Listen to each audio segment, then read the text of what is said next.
it will try again, fail again, try again, till it's finally crushed by revolutionary movements everywhere. So they have decided to go ahead and incorporate Ukraine first into the European Union and then into NATO. And this is not something that is Russia. And it's not acceptable to the people of Ukraine either. Certainly not in the eastern part of the country, but although you don't hear about it, there are many people in the western part of the country who do not want to be part of the European Union, who do not want to be part of NATO. Now, because there was an administration that did not sign the association agreement with the European Union, the Americans and their puppets organized basically a coup, which Paul rightly described as a fascist coup. Got rid of Yanukovych, and as soon as they got rid of it, they started taking measures which certainly were not greeted with glee in the eastern part of Ukraine, and also among some sections of the population in the western part. So people got fed up. They would not recognize this illegitimate regime, and they therefore started occupying one town after another, administration, etc.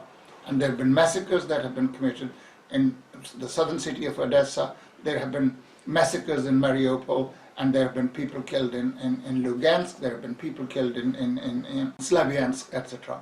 So the purpose of making this little introduction is to say imperialism means war, and we've got to understand what exactly is the reason behind it. Lenin said that people forget that the fundamental question of the class character of the war, why the war broke out, the classes that are waging it, the historical and historico-economic conditions that give rise to it. There's a lot of futile discussion about war, and always ends up people quarreling and generating a lot of heat but very little light. And what happens all the time is people say, oh, who started it? Who began it? It's not a question of who started it. You've got to ask the question of why the war started. And this cannot be done unless and until you look at the class character of the war. War is not something which is unrelated to peaceful development and times of peaceful development. As Lenin constantly pointed out, as emphasizing the phrase of Clausewitz, one of the most famous military writers, a German, who said war is a continuation of policy by other, more violent means. War is not something different from the policy that the classes waging wars pursued prior to the war. It's just that by so-called peaceful means they could not attain their purposes. In the end, they came to blows.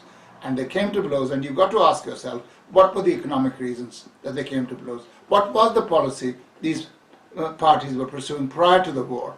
What exactly is the class that rules the country that is waging the war?